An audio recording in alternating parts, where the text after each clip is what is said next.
Boa noite a todos, a paz a todos.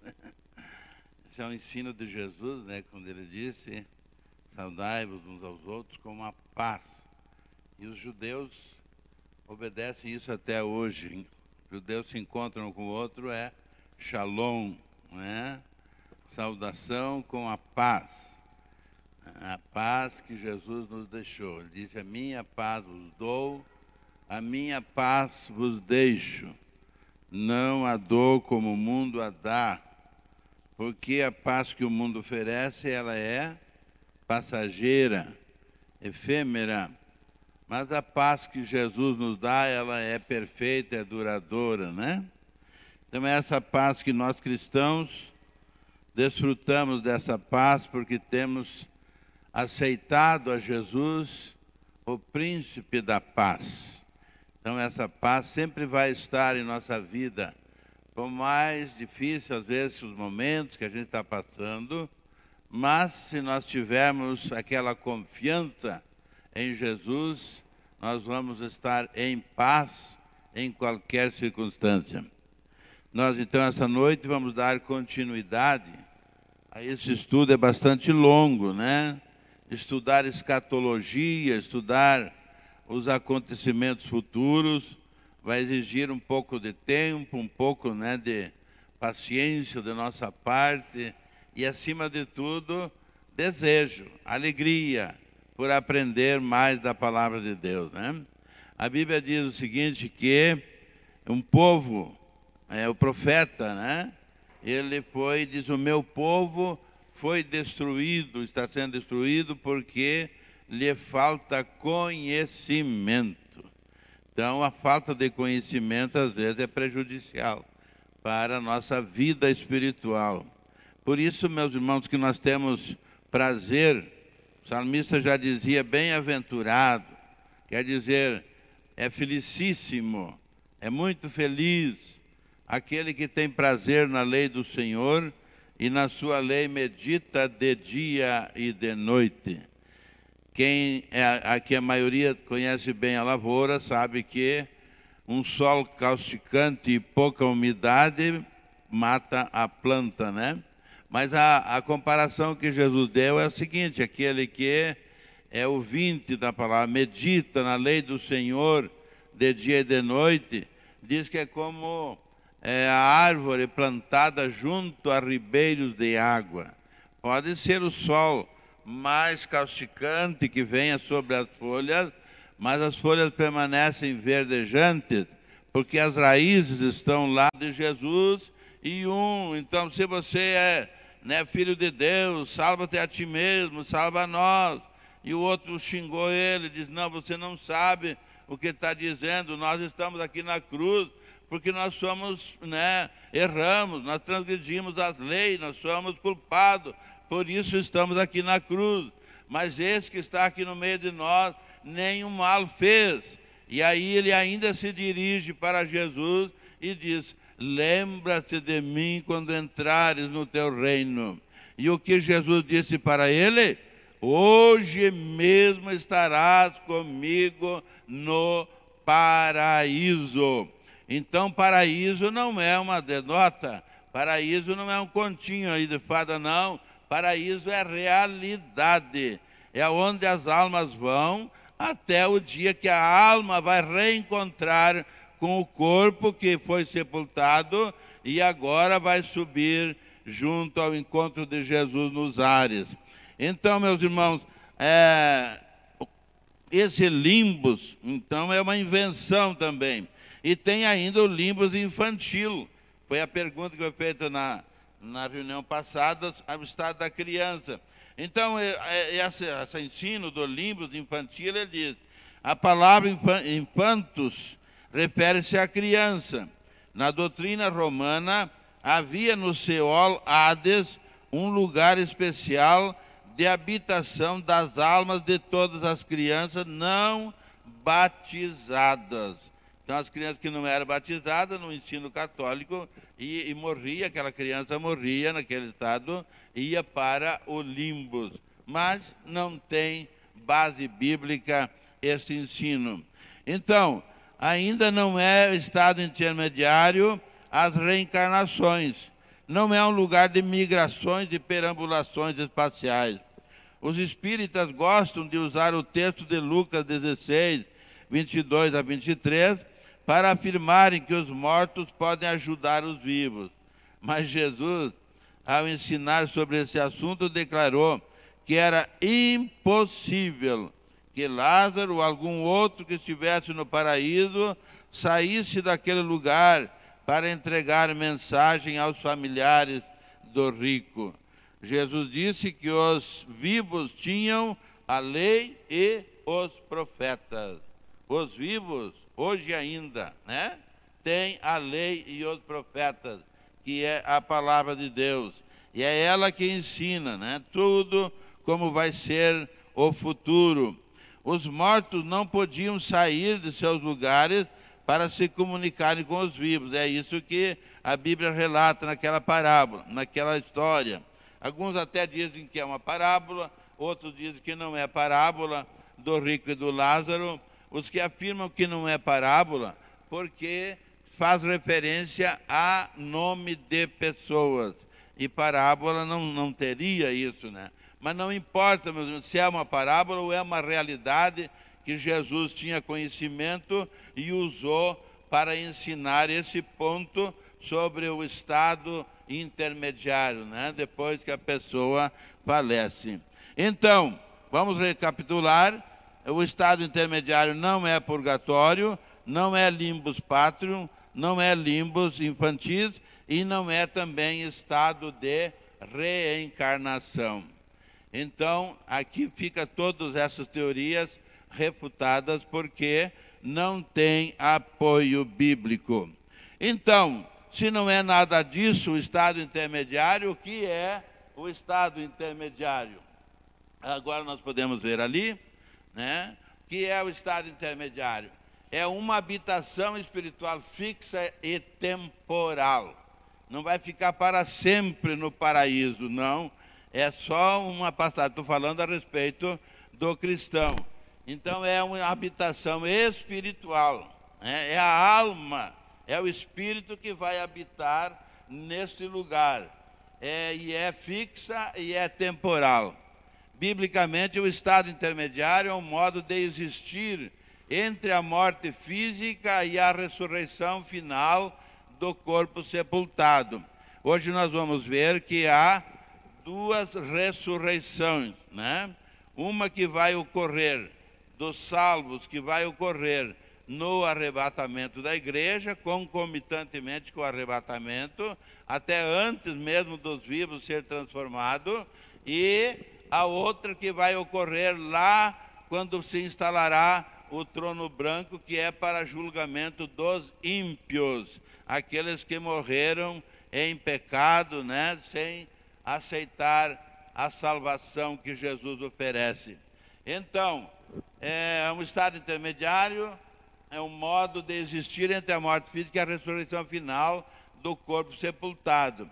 No Antigo Testamento, esse lugar é identificado como Sheol no hebraico e no Novo Testamento como Hades no grego. Os dois termos dizem respeito ao reino da morte, conforme o Salmo 18:5 e 2 Samuel 22, versos 5 e 6.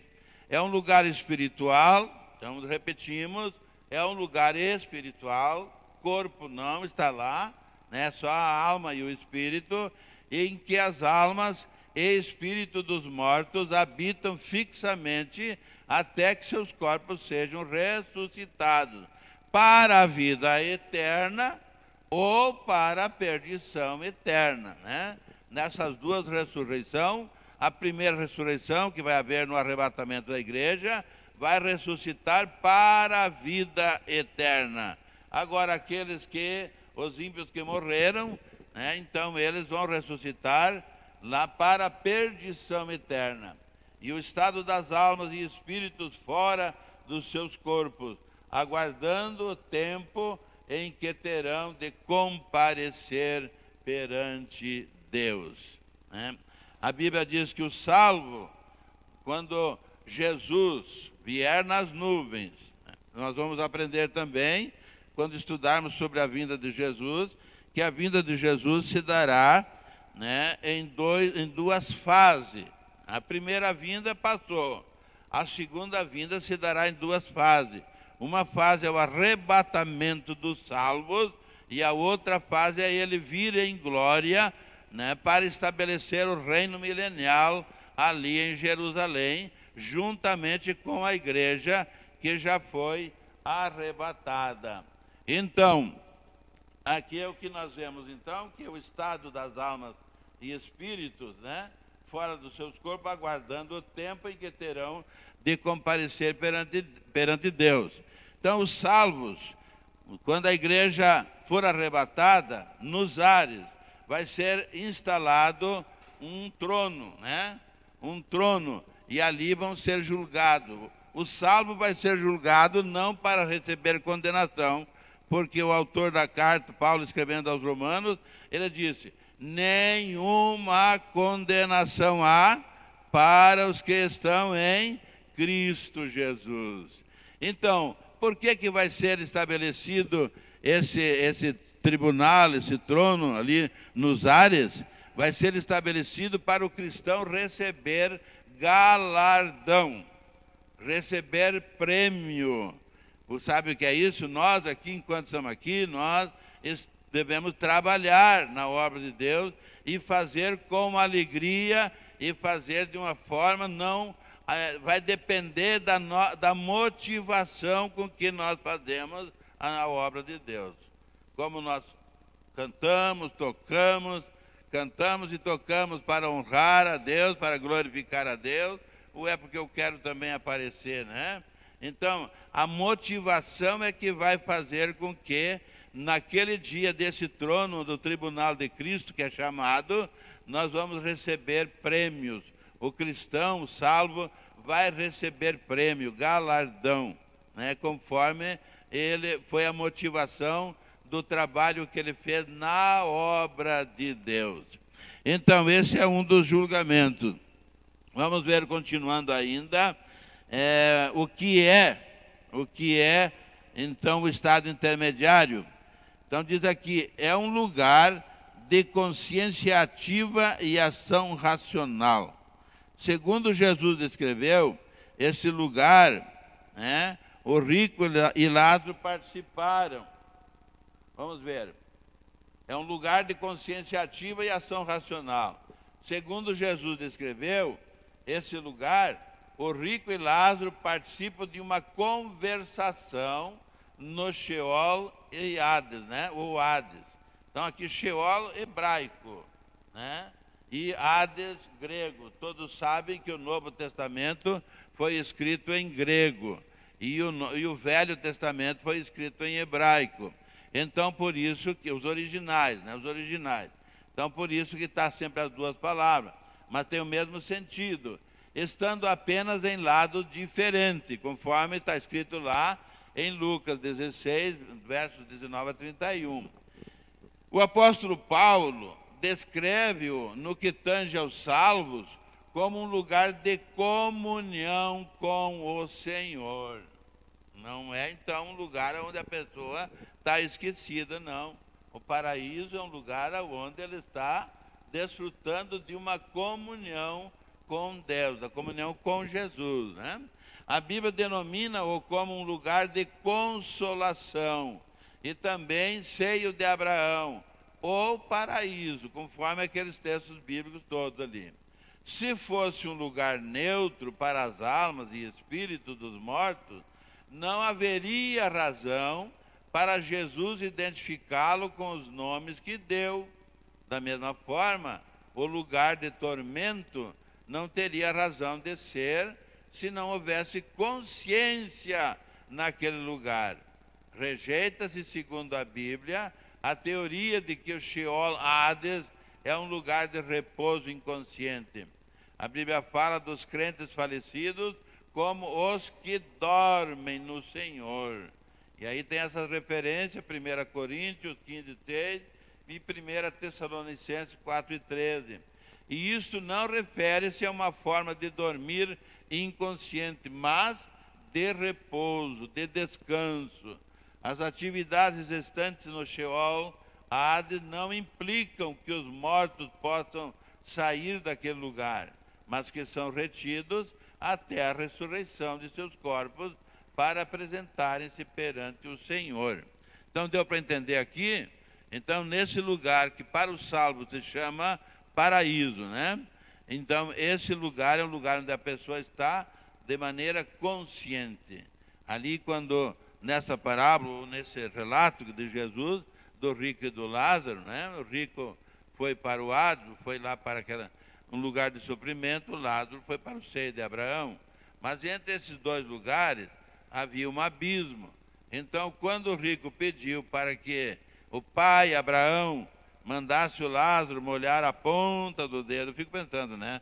Quando o coitado do Lázaro estava na porta da casa do rico, né? Alimentando-se, quem sabe, né? De migalhas, talvez, que vinha da mesa, né? E diz que até os cães chagados ali, os cães lambendo, coitado ali. Onde é que o rico ia, né? Querer que o Lázaro viesse passar o dedo na língua dele, né? Mas depois, em tormento, ele fez essa oração lá no inferno, lá, ele fez essa oração, né? Manda Lázaro, né? Molhar a ponta do dedo e vir aqui refrescar a minha língua, porque estou em tormento. Aí a Bíblia diz, Jesus ensinando, não é possível. Os que estão desse lado não podem ir para lá, e os que estão lá não podem vir para cá. E essa foi a resposta de Jesus. Mas o que nós notamos aqui, que eles estavam conscientes, tanto o Lázaro no seio de Abraão, quanto o rico no Hades, né? Estavam conscientes. Aí alguém pergunta, nós, na eternidade, vamos nos reconhecer um ao outro? Né? Essa é a pergunta que muitas vezes surge. Na eternidade, vamos nos reconhecer um ao outro? Eu creio que sim, com base nesse texto, porque o rico estava lá no Hades, mas ele, né, falava com o pai Abraão e queria que o Lázaro viesse. Então, é um indicativo de que nós vamos nos reconhecer na eternidade, né? Então, meus irmãos, agora vamos passar para Sheol e Hades antes e depois do Calvário. Calvário foi aonde Jesus foi crucificado. Então, antes da crucificação de Jesus, como é que era o Sheol e o Hades? Sheol, Hades. Antes do Calvário, o Sheol Hades dividia-se em três partes distintas. Então, era seio de Abraão, né? Vamos ver ali. Para entender essa habitação provisória dos mortos, podemos ilustrá-lo com um círculo dividido em três partes. A primeira parte é o lugar dos justos, chamada paraíso ou seio de Abraão, ou ainda lugar de consolo. São essas referências bíblicas. Num lugar chama paraíso, no outro lugar seio de Abraão, no outro lugar, no outro texto bíblico, lugar de consolo, mas tudo se refere a esse mesmo lugar, né? A esse mesmo lugar. A segunda é a parte dos ímpios, denominada lugar de tormento, conforme Lucas 16 e 23. E a terceira fica entre o dos justos e o dos ímpios, que é o chamado abismo, né? Então fica no meio ali, entre a parte dos justos e a parte dos ímpios. E é identificado como lugar de trevas, lugar de prisões eternas e também de abismo, conforme essas referências bíblicas.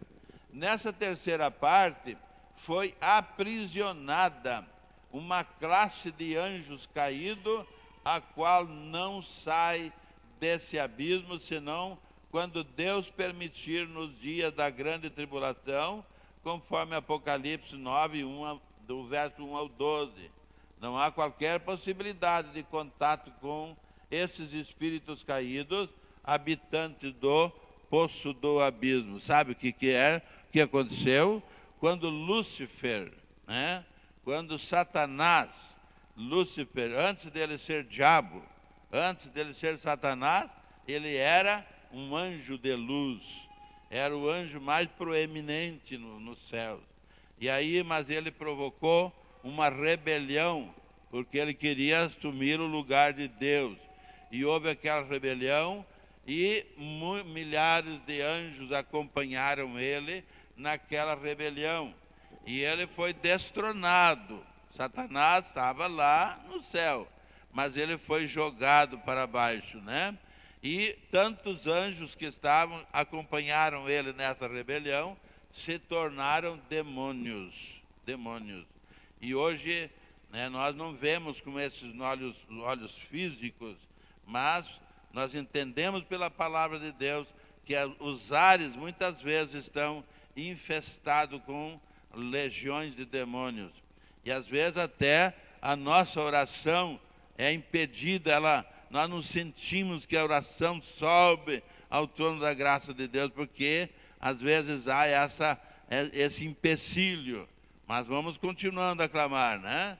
Daniel, quando fez a oração e Deus mandou o arcanjo, diz que ele ficou lutando nos ares e não podia descer até Daniel para dar a resposta. Então houve uma batalha entre o arcanjo e Satanás.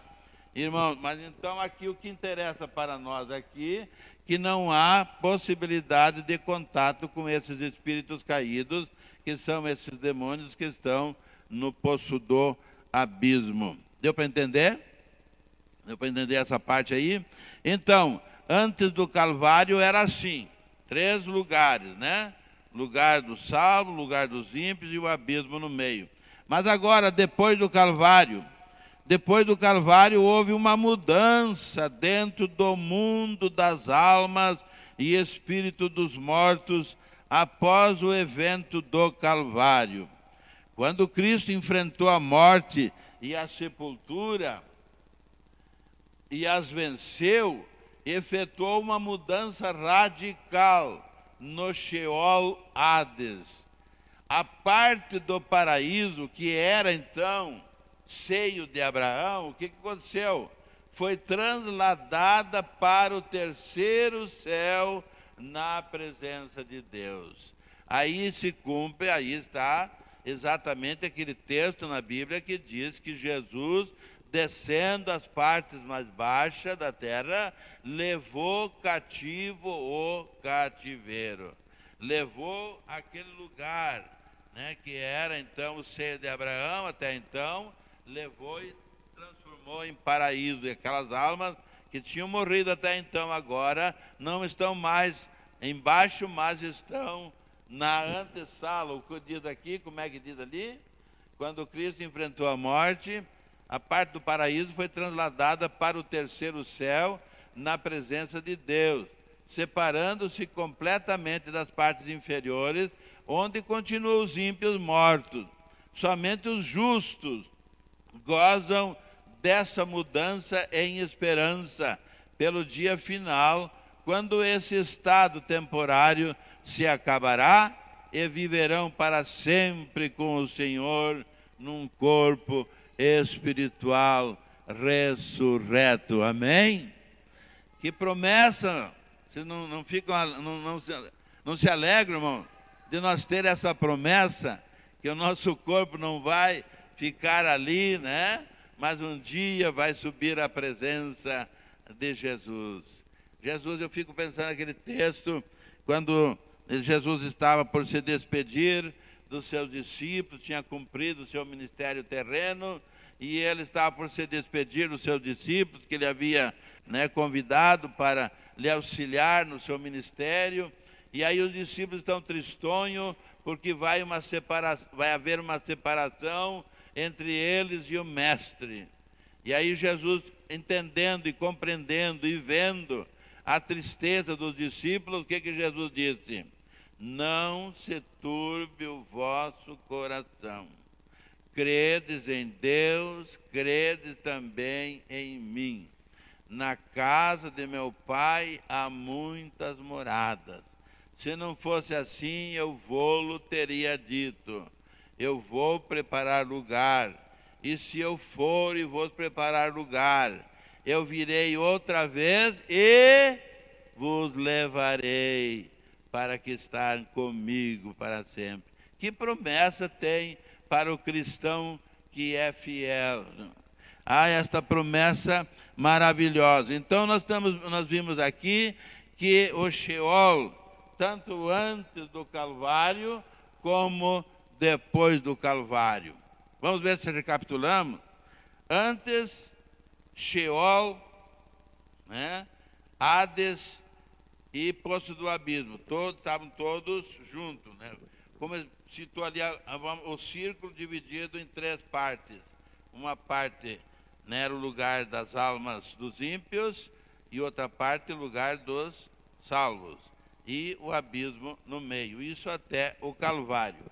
Depois do Calvário, então, Jesus levou aquela parte que estavam os salvos, levou então, e hoje é o chamado terceiro céu. Quantos céus existe? Não se sabe bem, né? Paulo, ele diz assim, se no corpo ou fora do corpo, mas eu tive uma visão maravilhosa. Eu fui até o terceiro céu e vi coisas insondáveis, mas não foi me permitido revelar. Mas nós que cremos na palavra de Deus, um dia nós vamos ter conhecimento de tudo que Paulo, naquela visão, naquela revelação, naquela sua ascensão, ele teve. Nós também vamos ter essa visão e desfrutar dessa visão, né? Então, meus irmãos, aqui nós findamos então essa parte. Vamos passar agora para as ressurreições. Nós temos então 2 ressurreições principais: a ressurreição dos justos, dos salvos, e a ressurreição dos ímpios, dos perdidos. Na ressurreição dos justos, ela se dará em três momentos, né, que nós vamos ver no decurso da nossa explanação. Então, mas vamos ver primeiramente o que é ressurreição. Então diz aqui, no sentido original, 2 palavras gregas, anastasia e eigeró, define o termo ressurreição. Elas claramente indicam o quê? A palavra ressurreição, então, quer dizer tornar a vida, quer dizer levantar-se, quer dizer erguer-se, quer dizer despertar e quer dizer acordar. Tudo são sinônimos, né, da palavra ressurreição. Isso no sentido original, né? Agora, no sentido doutrinário. No sentido doutrinário, ressurreição é a outorga da vida. Outorga da vida, quer dizer, é a vida novamente sendo dada, né, para aquele que não tinha mais vida. Então, ressurreição é a outorga da vida ao que havia se extinguido fisicamente. É o ato do levantamento daquilo que havia estado no sepulcro. Várias vezes nos deparamos com a expressão ressurreição dos mortos, como em 1 Coríntios, capítulo 15, verso 12, verso 13, verso 21, verso 42. Depois na Bíblia podem ler os textos esse aí, né, que vai afirmar essa expressão, ressurreição dos mortos, que se refere a uma ressurreição geral de justos e ímpios. Porém, quando se refere aos justos, a expressão no original é restritiva e traduz-se por ressurreição de entre os mortos. Por quê? Como já falamos antes, né, a ressurreição dos justos vai se dar no arrebatamento da igreja.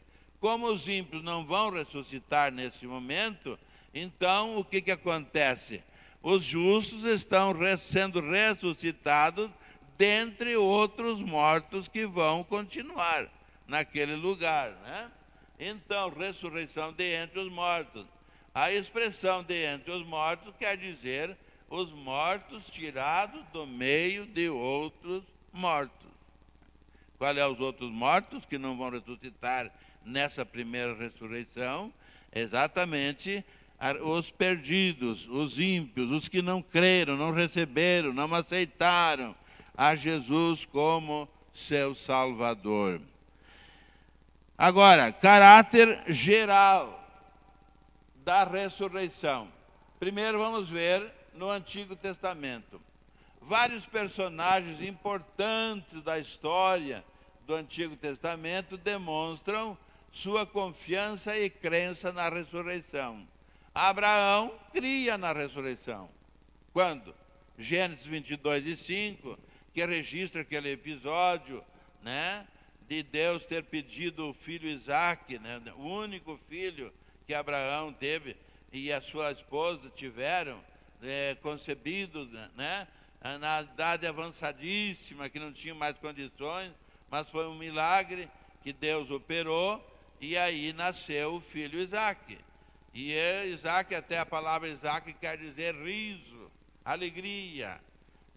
Porque o casal, imagina, os dois na casa dos 100 anos, né, tanto um quanto o outro, e agora terem um filho, então foi um motivo de muita alegria.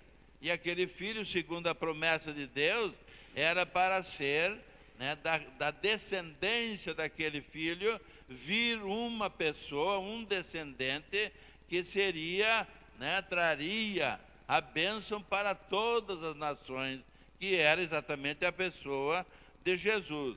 E agora, quando está subindo ao Monte Moriá, que foi o lugar onde Deus disse que era para Abraão sacrificar o filho Isaque, eu acredito, e os historiadores da Bíblia dizem que nessa fase ali, Isaque estaria, né, em torno de 8 anos de idade.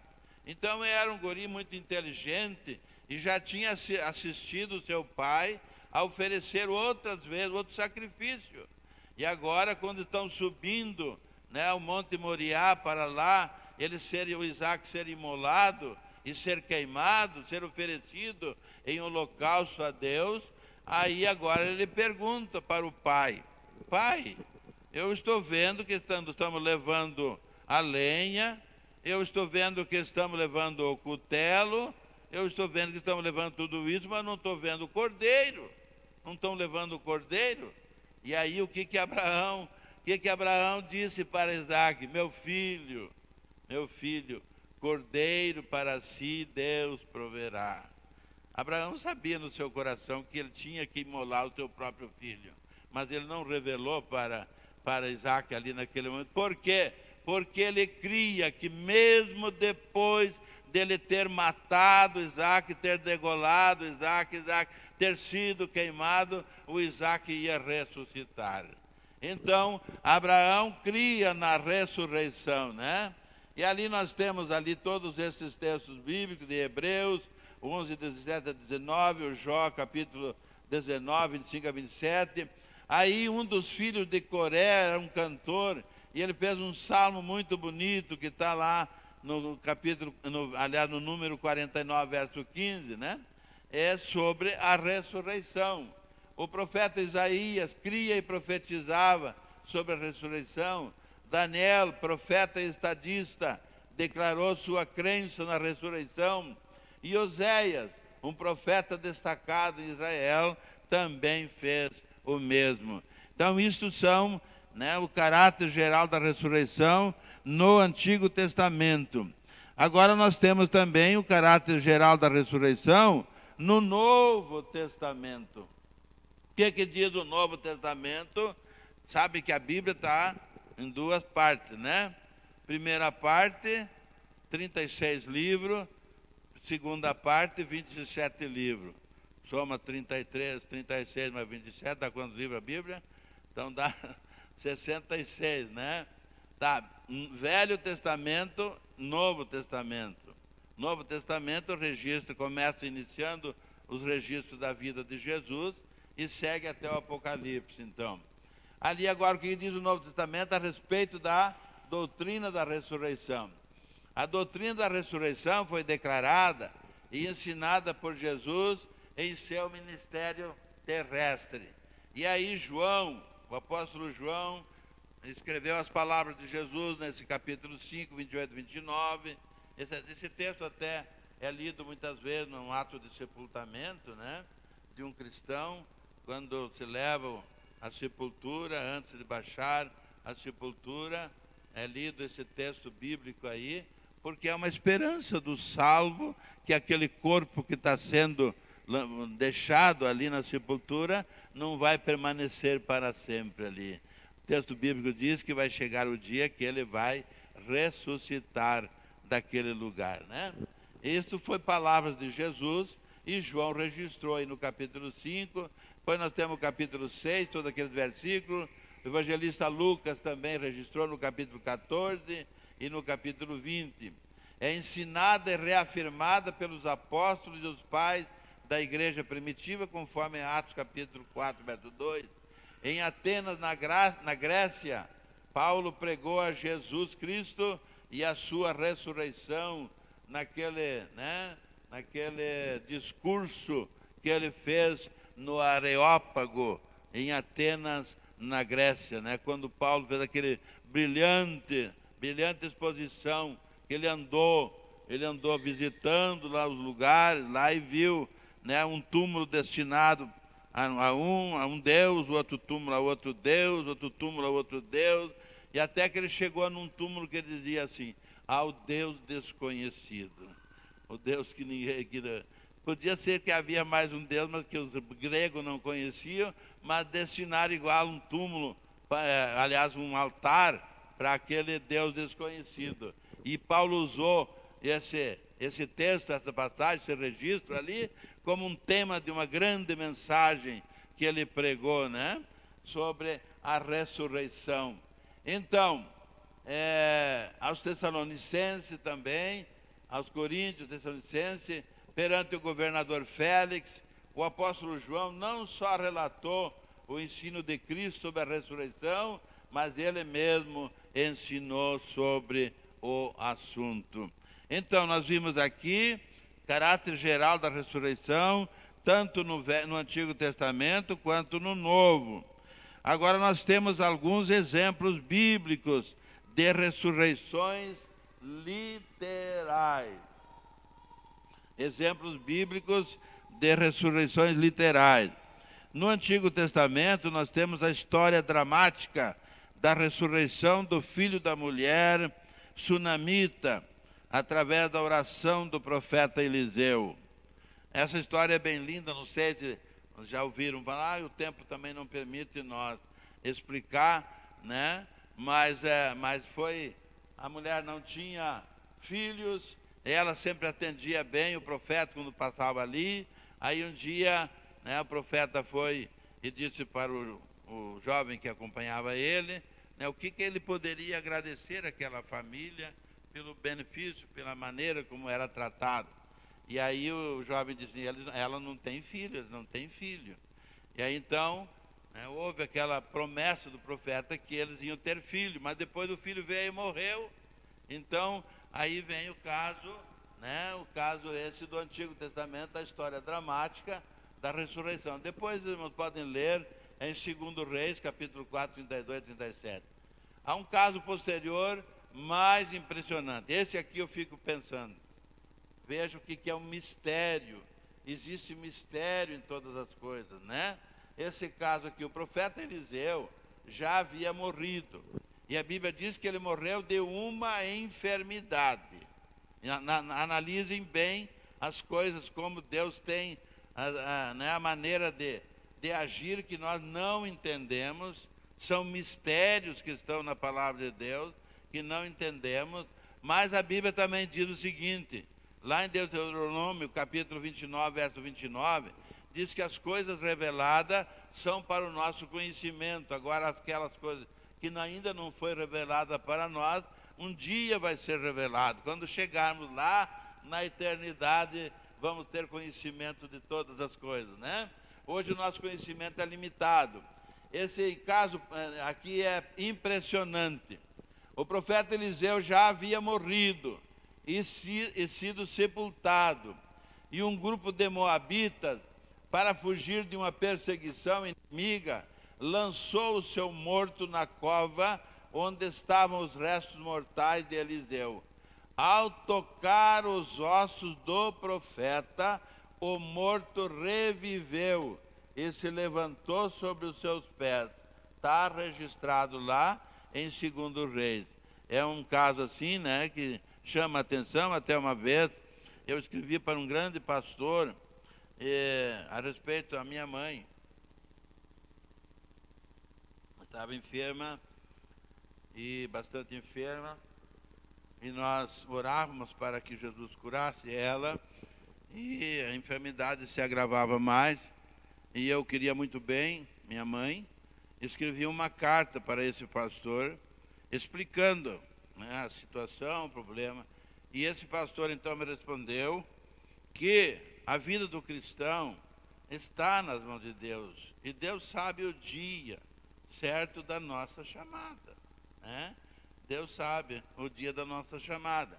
E ele então disse, tem muito mistério, né, isso aí, porque... E aí ele me relatou essa passagem. Imagina, Eliseu ficou doente e veio a morrer daquela doença dele. Aí foi sepultado. Isso que era um profeta, e não sarou, Deus não curou ele da enfermidade. E veio a morrer, morreu. E aí foi sepultado. E agora, nesse dia, quando esses moabitas estavam numa fuga e carregando ainda um morto ainda, né? Carregando um morto e fugindo, aí o que fizeram? Jogaram aquele morto e exatamente atiraram o morto no lugar onde estavam os ossos de Eliseu. E quando o morto, né, encostou nos ossos de Eliseu, o morto ressuscitou. Veja a virtude que havia nos ossos do profeta Eliseu. São mistérios que estão na palavra de Deus e são acontecimentos que ficaram registrados na Bíblia para nosso conhecimento, para nós, né, ter confiança no que Deus quer realizar em nossa vida e através da nossa vida, né? Então diz aqui, agora nós temos também alguns exemplos bíblicos de ressurreição literária, quer dizer, ressuscitou o corpo como foi sepultado, não ressuscitou a alma e o espírito, como nós vimos lá, que vai ser a ressurreição futura, né? No Novo Testamento, os exemplos são numerosos, começando pelo ministério pessoal de Jesus Cristo. O que aconteceu com Jesus? Ressuscitou a filha de Jairo, ressuscitou o filho de uma viúva de Naim, já iam indo para o cemitério, né, filho único, a mãe chorando, lamentando, porque era arrimo da sua mãe, mas quando se encontrou a morte e a vida superou a morte, né? Sucumbiu à morte. Jesus tocou o esquife, tocou o caixão e o morto ressuscitou. Então, o filho da viúva de Naim, o seu amigo Lázaro em Betânia, irmão de Maria e Marta, ele mesmo venceu a morte depois de 3 dias no sepulcro. Jesus, né? Jesus mesmo venceu a morte depois de 3 dias no sepulcro. E para confirmar sua vitória sobre a morte, alguns corpos de santos mortos anteriormente ressuscitaram e foram vistos em Jerusalém. Mais tarde, entre os apóstolos, Pedro orou ao Senhor e fez reviver Dorcas. Essa parte aqui, eu até chamo a atenção, porque depois, quando nós vemos sobre a primeira ressurreição em 3 momentos, em 3 fases, em 3 tipos, então nós vamos aqui novamente ver isso aqui, ó. Quando Jesus morreu na cruz, houve um fenômeno da natureza. Houve tremor, né, de terra, houve escuridão, o véu do templo, né, o véu do templo era muito pesado, a cortina do templo era muito pesada. Mas por quê? Porque até então só o sumo sacerdote é que poderia entrar lá e oferecer sacrifício. Mas agora, quando Jesus morreu na cruz, diz que rasgou-se aquela cortinado pesado, chamado véu do templo, rasgou-se de alto a baixo, como sinal de que de agora em diante, qualquer pessoa pode chegar na presença de Deus e adorá-lo na beleza da sua santidade. Não só o sacerdote, mas qualquer pessoa pode chegar. É o que quer dizer, né, aquele milagre que ocorreu quando Jesus, então, expirou na cruz do Calvário. E o que diz aqui com relação aos mortos? Os mortos que estavam sepultados, cristãos, né, justos que estavam sepultados, ressuscitaram naquele dia e foram vistos na cidade. É claro que não ressuscitou todos os mortos, né? Alguns ressuscitaram e foram vistos na cidade por pessoas. Não sei quanto tempo eles foram vistos, a Bíblia não relata isso, mas foram vistos na cidade. Então, pessoas que ressuscitaram quando Jesus morreu na cruz do Calvário. Muito bem. Agora nós temos tipo de ressurreição. Nós temos a ressurreição nacional. O que quer dizer isso? Ressurreição nacional, né? É em linguagem metafórica, quer dizer, simbólica, né? Uma linguagem. A restauração e a renovação do povo de Israel em termos políticos, materiais e espirituais. Eu chamo a atenção aqui para o texto de Ezequiel, né? O texto de Ezequiel teve uma visão de um vale de ossos. Alguém já ouviu a leitura desse texto? Leitura bíblica desse texto? Ele teve uma visão de um vale de ossos. E quando ele olhava aquele vale de ossos, né, veio uma pergunta para ele: esses ossos podem ressuscitar? E aí ele respondeu para Deus que estava perguntando: tu sabes, Senhor. E aí então veio a ordem de Deus: profetiza sobre esse vale de ossos.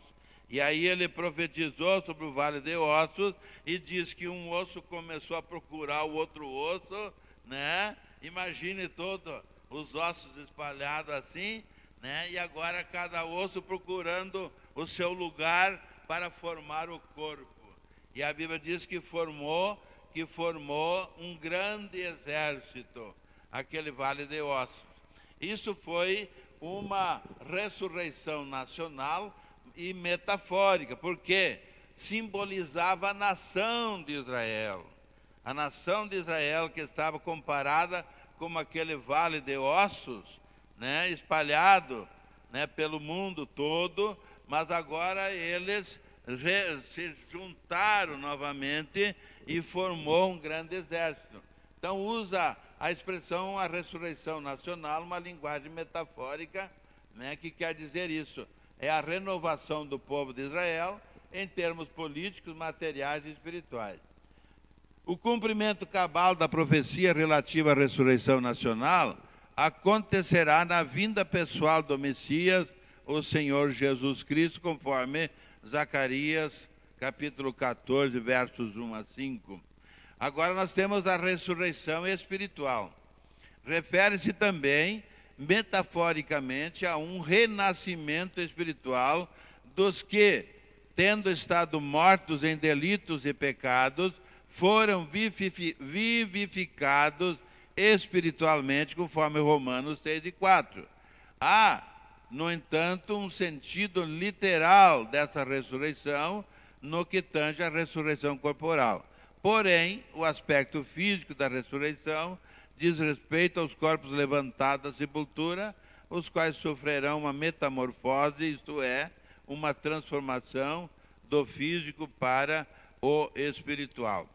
Então nós temos duas questões nessa ressurreição espiritual. Uma, a Bíblia diz que antes de eu aceitar Jesus como meu Salvador, eu estava morto em delitos e pecados. Mas um dia eu vi a palavra de Deus, eu criei na palavra, o Espírito Santo aplicou a palavra no meu coração, e eu criei que Jesus morreu na cruz por mim. E aí eu, aceitando Jesus, eu fui vivificado. Eu estava morto em delitos e pecado, mas fui vivificado. Então é um sentido da ressurreição espiritual. Mas ainda, além desse sentido, né, de eu haver mudado de posição, de morto espiritualmente e agora vivificado espiritualmente, porque antes, quando eu era morto espiritualmente, eu não tinha comunhão com Deus. Eu até podia falar em nome de Deus, mas aquele sentimento de eu chegar, de eu orar, de eu louvar, tão lindo como os irmãos estavam louvando, e Deus tão grande, Deus grande, né? E esse sentimento não havia, esse desejo não havia antes. Mas agora nós fazemos com alegria. Por quê? Porque agora fomos vivificados e agora temos comunhão com Deus. Nos alegramos quando podemos orar e saber que Deus está nos ouvindo. Nos alegramos quando podemos cantar, louvar a Ele, e Ele está recebendo o nosso louvor, a nossa adoração. Então isso aí é fruto dessa ressurreição espiritual. Mas além dessa, tem também o dia da vinda de Jesus, quando os corpos então, né? Aliás, aqui é corpos levantados da sepultura, os quais sofreram uma metamorfose. Isto é uma transformação do físico para o espiritual. Quando foi sepultado o corpo físico. Quando houver a ressurreição, vai ressuscitar corpo espiritual, né? Então, creio que agora, tipos de ressurreição. Nós já não passamos essa, Jeto? Tipos de ressurreição. Tá. Então, nós temos a ressurreição física, precisamos distinguir esse tipo de ressurreição sob dois ângulos, o temporal e o escatológico. No sentido temporal, temos o exemplo de pessoas que morreram, foram sepultadas e, pelo poder de Deus, ressuscitaram. Posteriormente, voltaram a morrer. É o caso de Lázaro, né? Lázaro, quando Jesus veio e perguntou para as irmãs dele onde é que Lázaro está, e aí, né, levaram ele até a sepultura, chegou lá na sepultura, e aí ele mandou, né, tirar a pedra, abrir a sepultura. Aí houve, né, a observação das irmãs: mas mestre, vai exalar um cheiro ruim, porque já faz 4 dias que ele está morto, né? Vai exalar um cheiro desagradável, cheira mal. Aí Jesus falou sobre a ressurreição. Se ele não cria na ressurreição, ele disse: sim, nós cremos na ressurreição do último dia. Mas Jesus disse: não, a Bíblia, a palavra de Deus diz que aquele que está morto viverá, né? Se a pessoa tiver fé. E aí o que aconteceu? Obedeceram Jesus, tiraram a pedra que fechava a sepultura, e Jesus disse para Lázaro, morto há 4 dias: Lázaro, sai para fora. E Lázaro todo enfaixado. Não sei se conhece como é sepultado o corpo de um judeu. Quando é sepultado, é todo enrolado, né? Em faixa, assim, ele é enfaixado, todo enrolado. E assim estava Lázaro na sepultura ali, né? Recebeu vida, mas ainda estava todo preso, né, pelas faixas. Aí Jesus disse para eles: desatai-o, desamarrai-o. Isso, ressuscitar, dar a vida, só Jesus podia fazer. Agora, tirar a pedra e desamarrar, desenfaixar o Lázaro, esse as pessoas podiam fazer. Então nós aprendemos, meus irmãos, nisso aí também, que aquilo que nós podemos fazer, nós temos que fazer, né?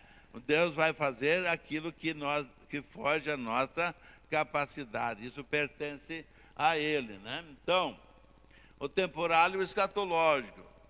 Pessoas que morreram, foram sepultadas, pelo poder de Deus ressuscitaram, posteriormente voltaram a morrer. É o caso do Lázaro. Foi ressuscitado, mas voltou a morrer de novo, né?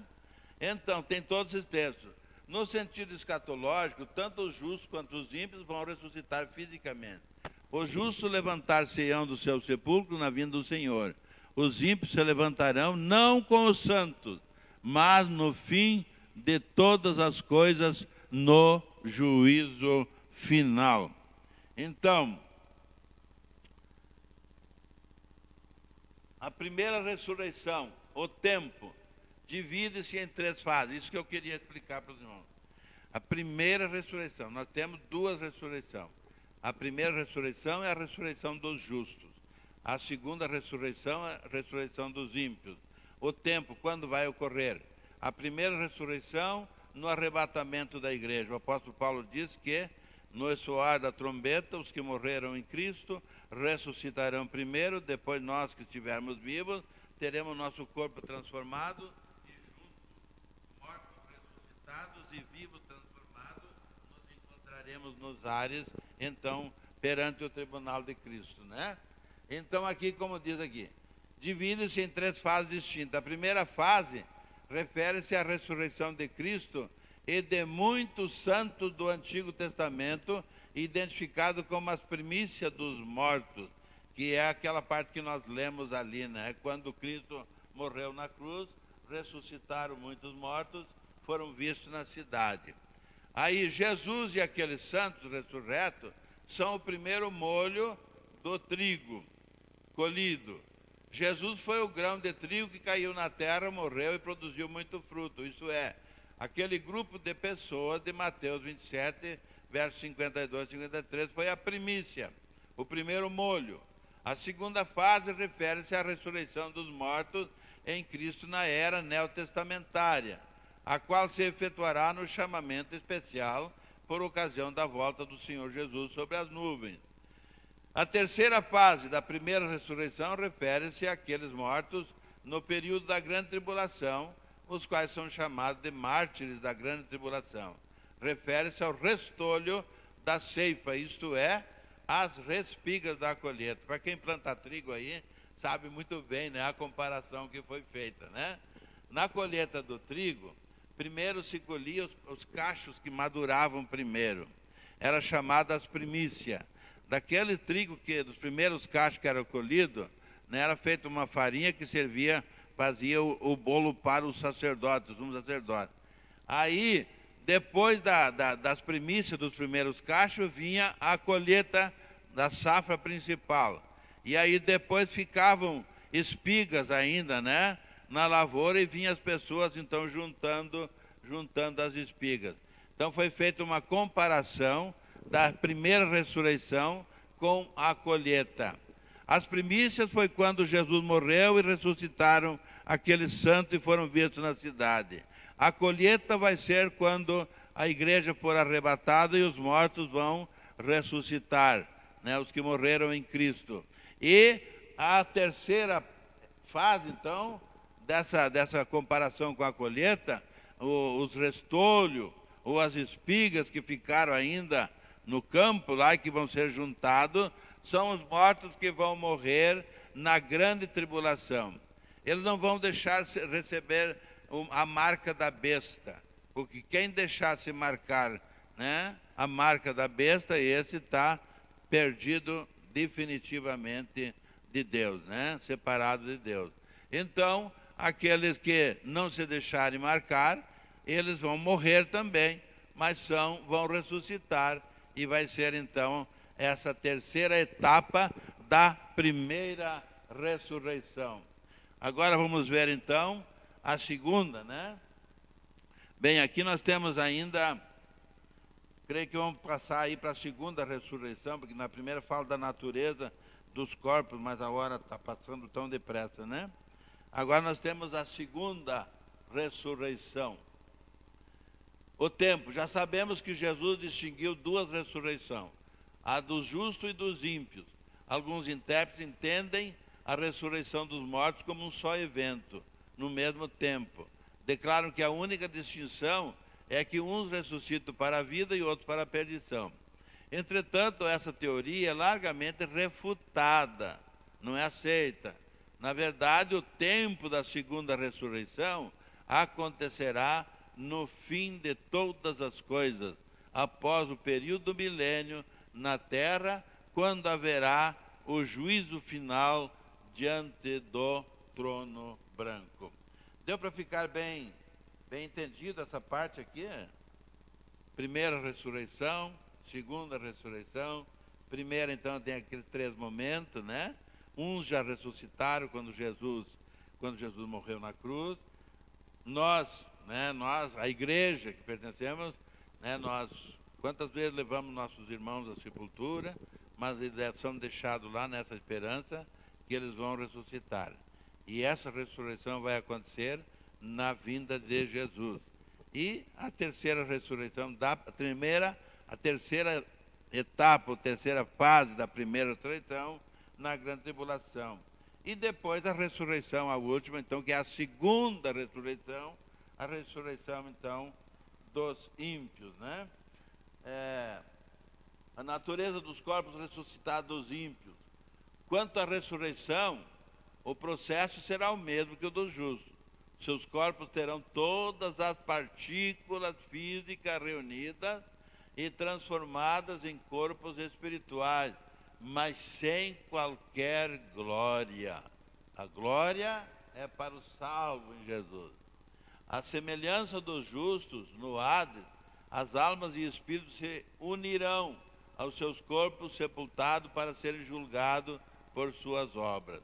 Nenhuma glória, nenhuma beleza, mas totalmente inglório, para que sejam prestadas as contas perante o Supremo Juízo. Nós temos ainda o estado final dos ímpios. Na verdade, os ímpios ressuscitarão para uma segunda morte. O que é a segunda morte? A eterna separação de Deus. Nunca mais terão oportunidade, né? E não significa aniquilamento, nem banimento da presença de Deus. Esse banimento implica que todos os ímpios serão lançados no Geena, chamado Lago de Fogo, que arde continuamente com fogo inapagável. O tormento será eterno, né? Creio que paramos por aqui, né, gente?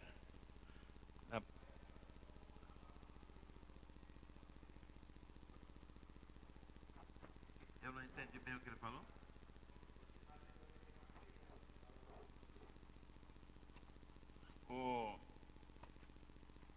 Passamos daquela parte dos sinais da vinda de Jesus. Não estão cansados? A hora está passando depressa, né? Voltando, por favor, rapidinho, nós vamos mudar um pouquinho a programação. Nós vamos fazer o seguinte, a próxima aula, ela é muito interessante. Por quê? Porque ela fala dos sinais bíblicos da vinda de Jesus, de quando perguntaram para Jesus, quando que você vai voltar, né? Aí ele disse, olha, ninguém sabe o dia nem a hora, mas ele começou a dar referências de coisas que iriam acontecer antes da vinda dele. Então a próxima aula, ela fala muito especificamente disso, citando fatos que aconteceriam antes da vinda de Jesus. E quando você começa a estudar isso e comparar com o que nós estamos vivendo hoje, você vai ficar perplexo, tá? Para você ver a fidelidade da palavra de Deus. Essa aula é muito interessante, mas nós vamos deixar para a próxima terça, para dar uma fominha em vocês, tá? E agora nós queremos fazer as perguntas sobre essa aula que passou. Alguém tem perguntas?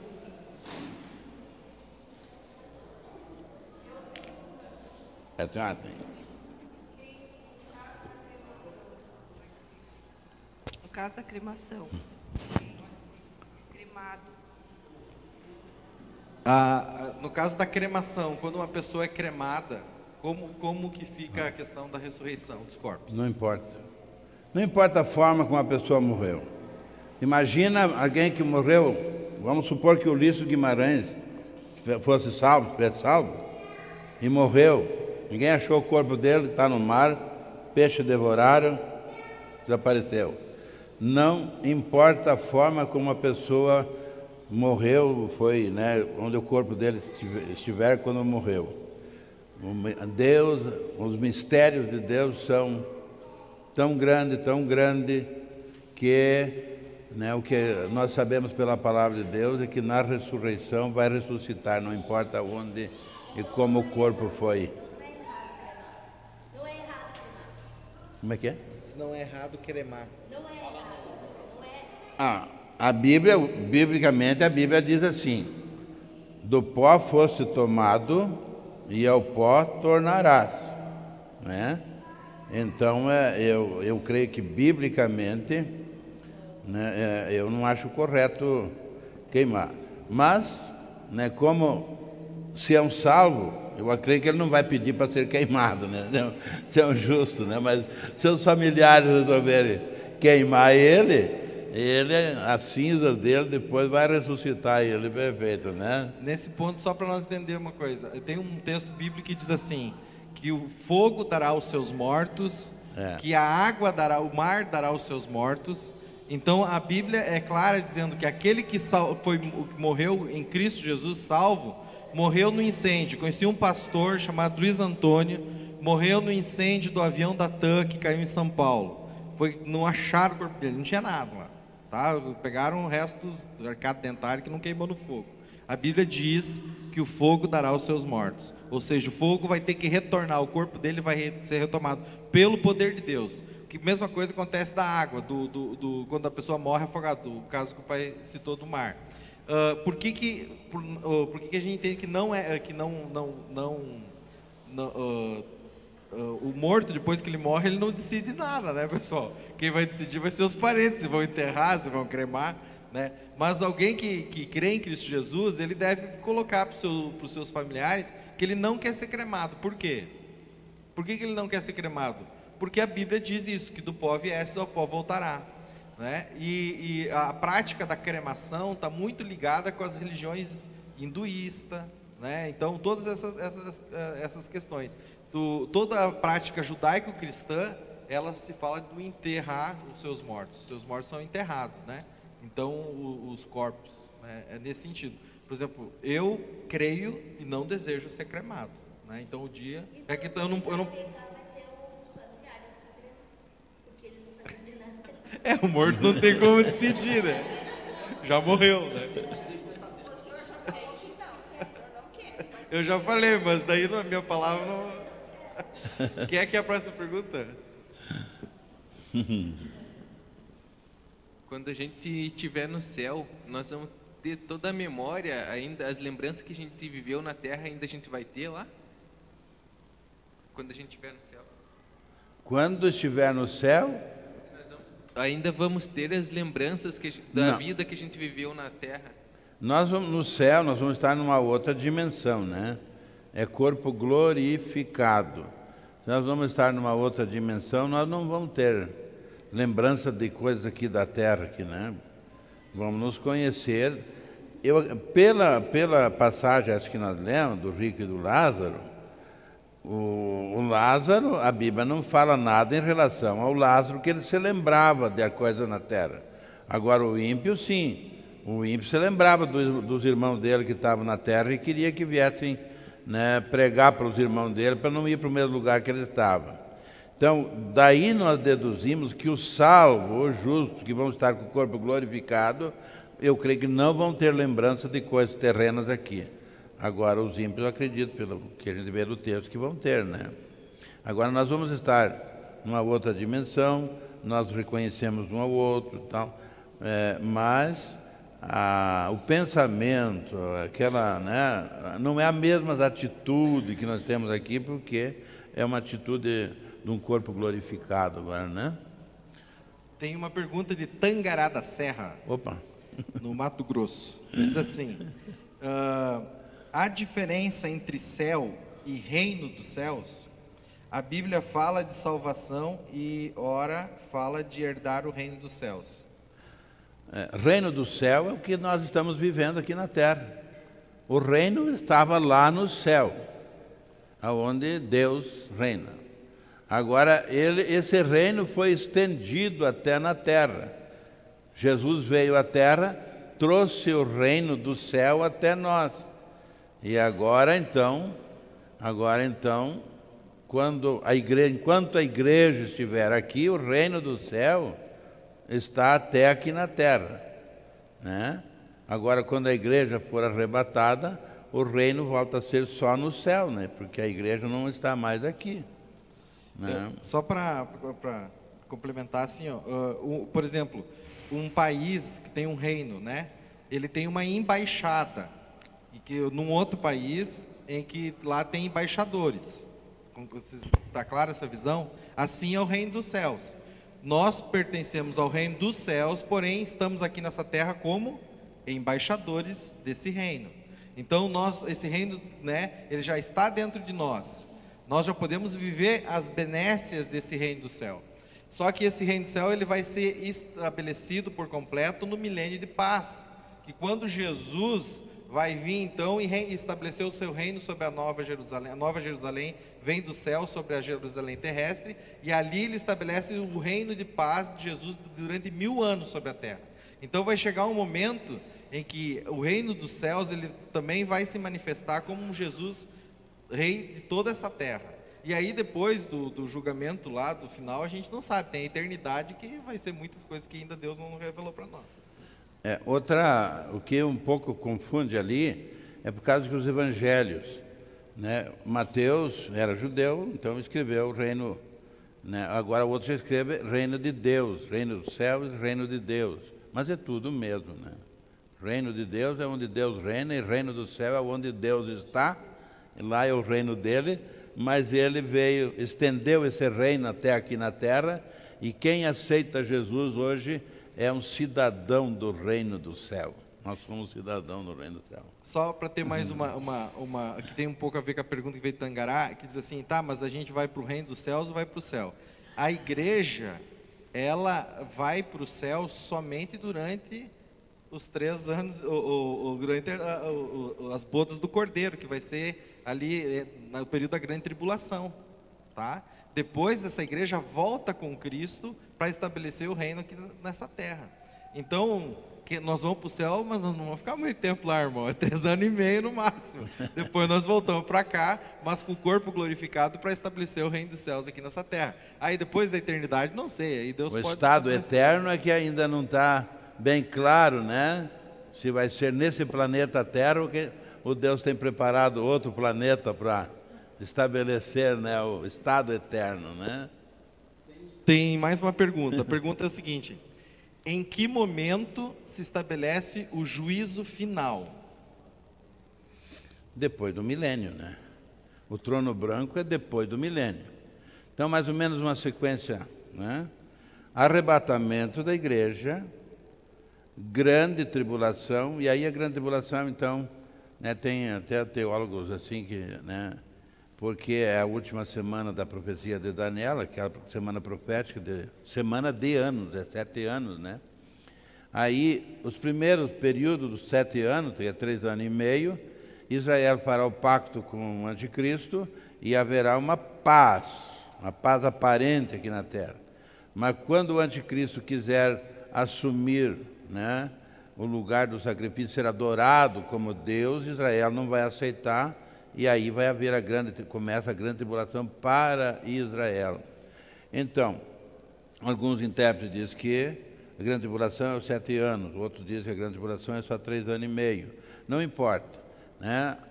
Ocorreu o arrebatamento da igreja, entra em ação, né, o período de 7 anos, em que na terra haverá a grande tribulação e no céu as bodas do Cordeiro. A igreja hoje é comparada como uma noiva e Jesus é o noivo.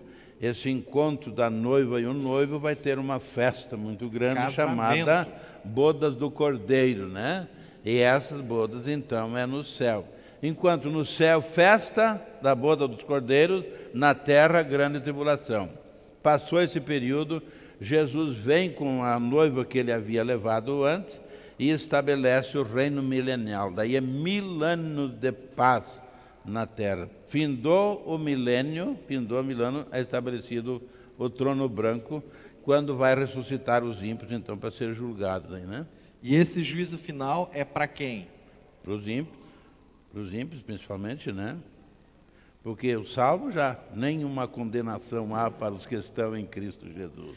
Pessoal, aqueles que foram no arrebatamento já estão livres desse juízo final.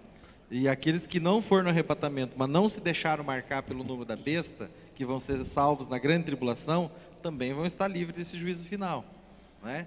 Então, aqueles que não forem nessas aí o negócio está feio, né? Aí não tem. Mais uma pergunta aqui do Johnny, que está lá em Porto Alegre, pai. O Johnny faz uma pergunta bem Porto interessante. Alegre? Ele diz assim,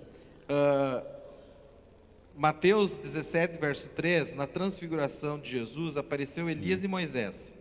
Elias foi levado para o céu, não experimentou a morte, mas, e Moisés, não estariam no seio de Abraão? Não estaria no Ele seio está de fazendo a Abraão. pergunta se Elias, por não ter experimentado a morte, ele estaria no seio de Abraão também, como Moisés, porque Moisés experimentou a morte. Todos os que do Antigo Testamento estavam no seio de Abraão. Eu não sei de onde é isso, mas eu acho que porque tu ouviu que o pai falar, que a questão de que ninguém saía do seio de Abraão e ninguém saía do Hades, né? Isso se referia a aquilo que Abraão fala lá para o rico, dizendo, ó, quem está aqui não vai para lá e quem está de lá não vem para cá. Mas quando o seio de Abraão foi levado para o céu, né, e se tornou paraíso, quando Jesus morreu na cruz do Calvário, então agora o seio de Abraão está lá no terceiro céu. Então, quando eles apareceram no Monte da Transfiguração, tanto Elias quanto Moisés, eles vieram do céu, né? E aí ao céu retornaram. Por que Deus permitiu que eles saíssem do céu lá e viessem ali naquele Monte da Transfiguração? Para dar testemunho, porque Elias se refere aos profetas do Antigo Testamento, e Moisés se refere aos livros históricos do Antigo Testamento. A lei. Então, sempre que a Bíblia faz referência a Moisés e os profetas, ele está falando do Antigo Testamento. E por que eles apareceram com Jesus? Para testificar que Jesus é o Messias, é o Filho do Rei, respaldado pela lei, que é Moisés, respaldado pelos profetas, que é Elias. Isso aí. Mais uma pergunta, pessoal? Sobre a marca da besta, 666, tal, no pulso e na testa. Fala muito sobre, hoje, antes do arrebatamento, sobre o chip. Se as pessoas hoje colocarem chip antes do arrebatamento, é encarado como marca da besta? Isso vai ser... Porque essa aqui ali está depois do arrebatamento, a marca da besta. Mas hoje existe chip, identificação, sei lá. Na verdade é o seguinte, né? A marca da besta vai ser uma imposição do anticristo. Quando o anticristo estiver reinando, é ele que vai baixar essa lei aí, que ninguém pode comprar nem vender se não tiver marcado, né? Ou na mão direita ou na testa. E claro que tem que ser um chip desse, né? Porque daí o cara, para entrar no supermercado, né, vai passar na porta ali do supermercado, já o chip vai fazer a leitura ali, que aquele ali está marcado, pode entrar no supermercado e comprar, né? Quem débito em conta, Hã? já debita da conta do cara quanto ele comprou. Então, essa pergunta, eu não acredito, se agora, por exemplo, entrasse em vigor uma norma baixada pelo nosso governo, inclusive já está sendo estudado isso aí. Houve um encontro de presidentes e ficou acertado que em tal data vai ser implantado. Para mim, isso é um sinal evidente da iminente volta de Jesus. Eu não acredito, viu, que ainda vai começar a marcação e a igreja ainda esteja aqui. Quando começar a marcação, a igreja já saiu da terra, né? Esse é o meu pensamento. Por quê? Porque a marca é uma das ordens do anticristo. O anticristo ainda não está reinando. Eu não acredito que nós vamos ser obrigados. Agora, se eventualmente, vamos falar em hipótese, se eventualmente chegou para ser... E o que eles vêm? Eles vêm com essa proposta que você não precisa mais carregar documento, né? Não vai precisar de identidade, não precisa CPF, não precisa nada. A marcazinha aquela ali, né, te identifica em qualquer lugar que você for, aquele chipzinho no teu... Enquanto isso, a proposta é essa, né? De facilitar as coisas. Se o cristão se deixar por isso, naquela inocência dele, não vai perder a salvação por isso, né? Agora, diz que perde a salvação se não, no reino do anticristo estiver determinando e ele mandar marcar. Aí, se você se deixar marcar, aí perde a salvação mesmo, né? Agora... Dúvida, irmão. Na dúvida, carrega os documentos. Há 40 anos falecido. Eu tenho essa curiosidade. Qual é a pergunta? Onde está o pai dela que está há 40 anos falecido? Aonde está? Depende da situação. Ele era um salvo, um cristão? Eu não lembro, era criança. Não sabe? Então tem duas condições. Se ele era um salvo, um cristão, está no paraíso. A alma e o espírito dele estão no paraíso. Agora, se ele não era um salvo, um cristão, aí ele está no Hades. Então, E quando eu morrer, eu posso vê-lo? você vai ver? Se ele estiver no céu, você vai ver, vai se encontrar com ele. Mais uma pergunta, pessoal? Mais uma pergunta? Pegou- Como é? Se a gente morre salvo, Tem mais uma, isso? Mora salvo, vai para o paraíso, enquanto Jesus, Mais uma Jesus não pergunta. vem. Guardando o julgamento? Não, o paraíso é aquele lugar intermediário que nós estudamos antes ali, que vai aguardar a vinda de Jesus, né? Paraíso é aquele lugar intermediário do salvo. Não sei, vai ser 7 anos de tribulação ou 3, mas nesse tempo, teoricamente, não vai nascer criança, será? Porque já vai estar na tribulação e a criança é salva. Eu não entendi a pergunta. As crianças que nascerem depois do arrebatamento da igreja. Daí, se for depois do arrebatamento, no milênio, você entende naquele período? No período da grande tribulação. As crianças que nascerem, é uma questão, viu? Difícil de ser respondida. Porque a dispensação da graça, aqui nós temos duas correntes, tá? De interpretação. Tem uns que dizem que a dispensação da graça cessa com o arrebatamento da igreja. Tem outros que dizem que não. Como vai ter gente que vai se salvar na grande tribulação, dando o seu próprio sangue, senão deixando marcar a marca da besta, então que a dispensação da graça ainda se estende até essa grande tribulação. Então as crianças que nascerem nesse período seriam salvos, né? Como agora, na inocência, né? Seriam salvos. Agora os pais, depende tudo dos pais, né? Porque diz que a santificação dos pais, ela estende aos seus filhos, né? Pais santos, filhos santos. A pergunta aqui é assim, a ONU hoje, ela tem uma influência, vai ser usada como uma forma de manipulação pelo anticristo, vai ser um canal de acesso pelo anticristo, vai tentar manipular as pessoas para colocarem o chip, ela faz parte desse projeto? A ONU, Organização das Nações Unidas. A ONU? É. Eu não vi até agora, eu não vi a ONU, né? Quando se reuniram esse grupo de presidentes, né, para estudar sobre essa marca, sobre a colocação do chip, substituindo documentos e tudo mais, né? E o Brasil, inclusive, também subscreveu isso aí, né? E não tinha intervenção da ONU, era um acordo entre presidentes das nações. Mas a ONU é a Organização das Nações Unidas, pode até influenciar também. Mas não se sabe bem ainda. Vamos aguardar.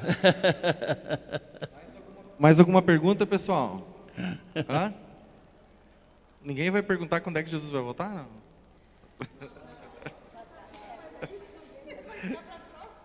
Não? Tem pergunta? Não?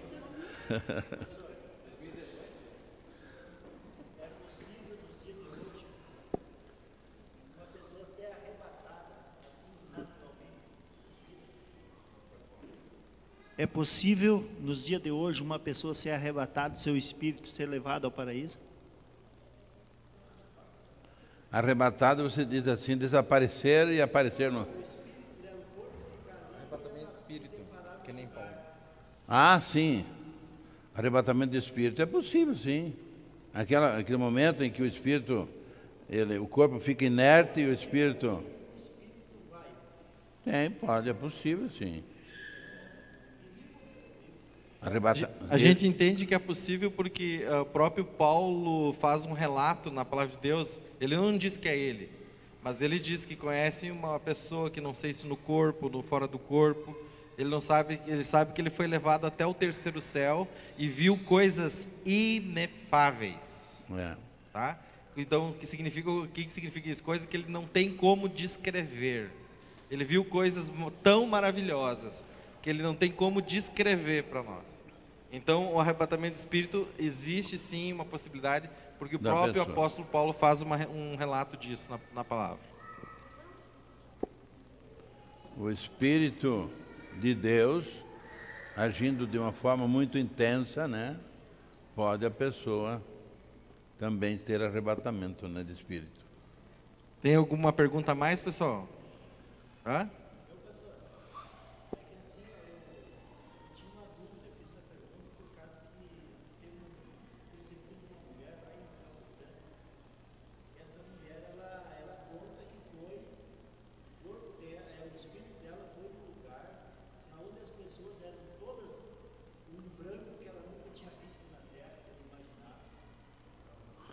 E aí, o que aconteceu é que ela tinha alguém do lado dela.